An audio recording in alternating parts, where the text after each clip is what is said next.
Vivo X300 series to launch on October 13th.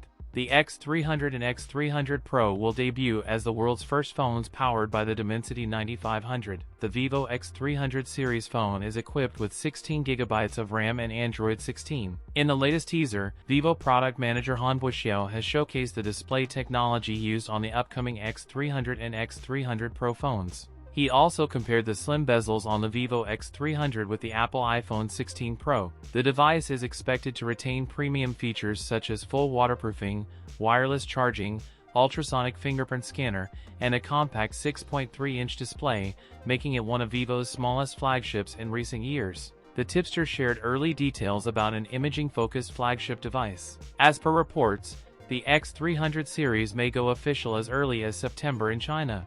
Vivo flagship phone will have a 200-megapixel main camera, a 50-megapixel ultra-wide lens, and a 50-megapixel IMX882 telephoto camera with 3x optical zoom. That's it for today's video. If you enjoyed it, don't forget to like, comment, and subscribe for more content. Thanks for watching, and I'll see you in the next one.